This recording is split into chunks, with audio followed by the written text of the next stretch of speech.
Such a dirty pig. This is Nariece Sanderson for Trident Media Radio, Panic at the Studio, and I'm with Don Broco. Woo! Hello. Hello. This is Rob. Hi. I'm Matt. That's Matt. 2016. How has it been for Don Broco, in a nutshell? Yeah, it's been really good, thank you. We've actually been really busy considering at the start of 2016, there was pretty much nothing in the diary, was there? Oh. So we're sitting around going, I don't know, we have a lot of time on our hands this year. But yeah, then we, in April, toured in Europe with Bring Me Horizon, and spent most of the summer touring Europe again, 5 Seconds of Summer. Yeah.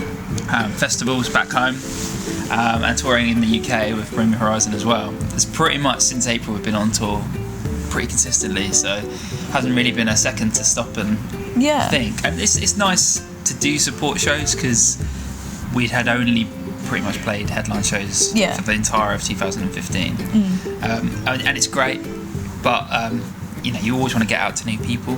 Definitely. Play in front of people who haven't necessarily heard you before or seen you before, get the opportunity to sort of spread the good word. So yeah, it's been amazing on that front, and now we've just started writing our third record, so we're going to be doing that over Christmas. Yes. So yeah, it's non-stop, but in a really good way. That's so good. Yeah, because I remember hearing about the announcement of you guys supporting 5 Seconds of Summer and being like, this is a major deal for you guys, surely. Like, because they have crazy fans. It's It's a different experience, yeah. Do you feel like that craziness has come over to you guys now? Like, that fan base?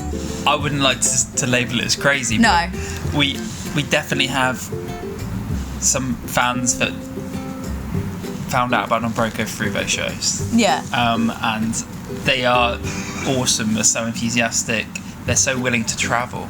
Yeah. Like, I think some maybe have travelled today from places in Europe just for today's show. So it's absolutely amazing to see someone so devoted to obviously the music and what you're doing. So Definitely. it's awesome. Yeah. Can't complain. Yeah. It's majorly good. Are you guys excited to be returning to Hatfield very, very soon? Yeah, it's been a while now. We've had a few shows here. We've done 1 or 2 and Shikari shows here, which has been amazing. Those boys are from just down the road. So Yeah. I think one of our first ever kind of support shows was supporting Shikari here for one of their Christmas shows. So Nice. it's really nice to come back and do our own Christmas show here.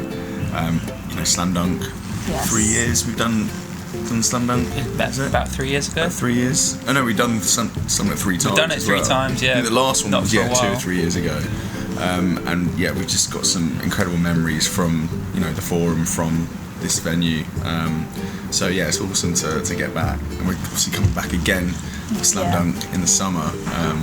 So yeah, when we're like, just can't stay away from Hatfield at the minute. Yeah. And it's quite close to home, which is really nice after a year of being on the road elsewhere. Yeah. It's nice to have a convenience. Yeah, when you've got to we had a few shows where it's like, okay, the first show is like a 3-day drive. Yeah. And you're like, okay, we're gonna have to start getting ready like a week before. Yeah. Today it's like you wake up, chill out at home. It's like, okay, just pop down. Yeah, exactly. It can't be Nip in. It can't be a last local show. Yeah. Yeah. It's really local for size. Well, he lives in St Albans. Yeah.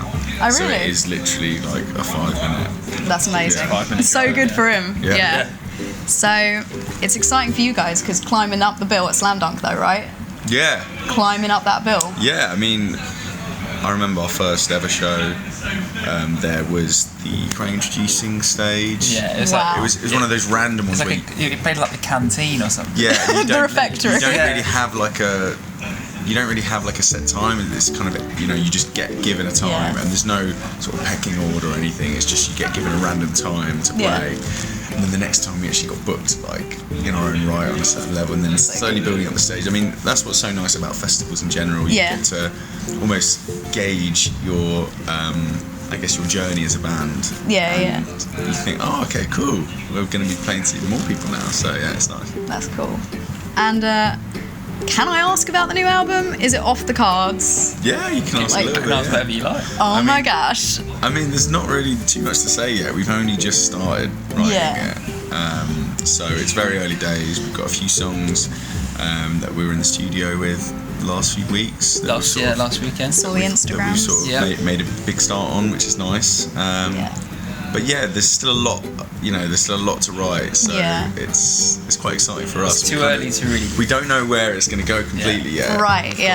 We've got a few ideas, but we find out that songs can take completely last-minute directions. Yeah. At any stage, of the process sometimes. So. Yeah. But yeah, we're excited. Because I know some bands go into the studio with this big idea. They've got the visuals in their mind. They know what the album artwork's going to look like. Yeah. But you guys not that style then? No, we have had that before maybe. Yeah. Like with Automatic, I think we spent a lot more time writing those songs, and they didn't. By the time we went into the studio, we knew the flavour of them. We kind of. The demos were kind of a very sort of completed standard, so not too much change. Yeah. With these songs, I think the fact we're writing them so much quicker and... What is he? Yeah, we with these songs at least, the ones we've done already, we kind of went in the studio not knowing too much where it would go. Yeah. And they just came out and sound completely different, so we went in, which is kind of more fun for us. Yeah. Yeah. You got to leave space, I guess. Yeah. To have a little bit of a go. Are you guys excited about going and touring with state champs in America? Yeah. Like, it's a bad question, but have you guys played a big tour in America yet? We've No. never been to America, so What? this is our first. We've never been. I didn't think so. Never to play a show. Oh. We've done 3 music videos, strangely, over the course of 2015-16 in America, but never actually set foot on American soil for a gig. This is the way it worked out. But so yeah, we're very excited. Yeah. We'll be going a lot of cities we would never have been to ever before. I mean, most, to be honest. I remember we were in America and we were trying to spread the word of Broco. Oh, nice. And we were like, yeah, you guys should really listen to them. My friend listened to you guys and was like, what are they saying? And we were like, get some of that, yeah. What? How do you not understand? You understand us? And they were just like, they just didn't get it. It was really strange. But well, hopefully they'll get it. I think they'll definitely I'll have get to it. really pronunciate, we're on stage, enunciate, and, ram it down. But I mean, I think the kind of the feedback we've had is, it's really early days for us in America, but we just signed to a new American label, so it kind of feels like it's gonna happen.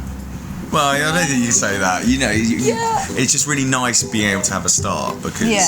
You hear a lot of horror stories about America. It's such a big country. It takes so long to tour. Yeah. You can spend a lot of money going there and, then not see a return. You hear a lot of bands like breaking up from touring in America because it's so tough. Yeah. But we're just ready for the challenge, If we've been excited about, going there for a while. So it's nice that finally at the start of next year we can give it a shot. It's definitely time. Feels like the right time. We've got American, like Rob said, we've got an American label. We've got people there who are on the ground, ready to work, like whatever record we put out. So yeah. Okay. I was going to ask a really weird question now that my dad actually posed in the car. A fellow Arnold Schwarzenegger fan. Oh, nice. He was like... Who isn't? Yeah, I know. My dad really is. Anyway. How do you guys keep fit on tour? Do you keep fit on tour? I assume so. We ate Krispy Kreme. Yeah, I did think that. We try. Yeah, we do try.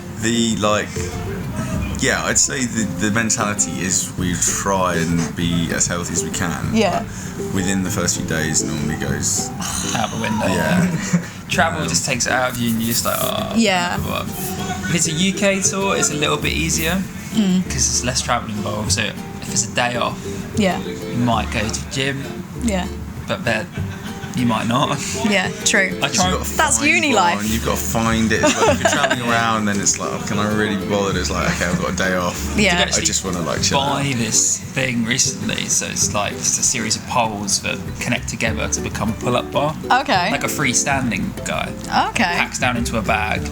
We took that away on the Bring Me Horizon tour and used it twice. Yeah. Maybe.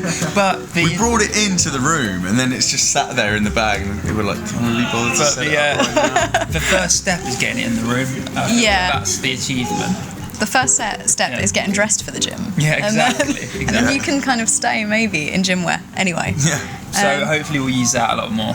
Yeah. Yeah, definitely. And just running shoes and try and go for a jog if you can. Yeah. Can we briefly talk about the Bring Me the Horizon fancy dress? The cowboy attire. Yeah. Again, I was chatting to one of my Canadian friends and he goes, do they always dress up as cowboys? Yeah. And I was like, it was Halloween. It's quite funny.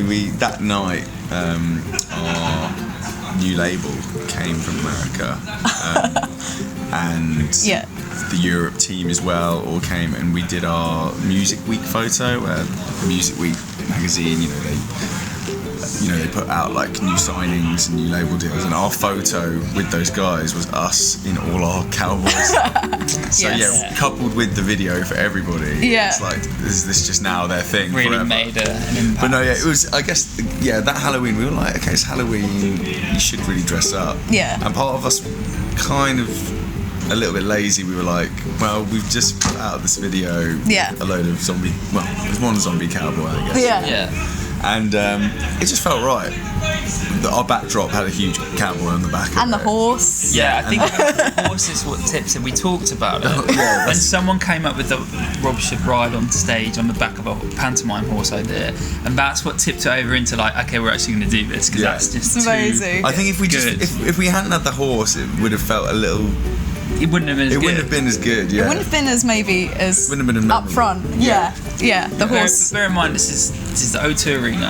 And it's the first time we'd ever. The first night of the Bring Me Horizon tour, and the first day on any tour, it's all a little bit rushed because there's so much more setup and everything's a little bit extra stressful. And Shikari were playing that night as well. And Shikari had an extra band so on the bill, so everything was even tighter in terms of like preparation time. Yeah. And we had the pantomime horse intro, which is different. We never rehearsed it. Yeah. And we were like, why not? This is kind of exciting. I like the fact that it could go completely wrong. Yeah, as you do at the O2 Arena. Why not? Why not? It was fine, right? Yeah, you watch the video back. I've seen the video back, and like I fell off the horse, but I think you don't quite realise I fall off just. Style it out. I kind of style it out, so you can't really tell. And there's a bit as well that's quite funny where Matt's like walking behind the horse, and Matt's realising, oh my god, I'm not going to be able to get to my drums in time. And you see him trying to like skip round the horse, like quickly round it, like skip round it, kind of like with his head down, like, oh, no one will see me if I've got my head down. I'll just run around it. But it worked, I think. We got away with it. That's very, very good. Thank you for talking to Tried Media. Cheers. Woo.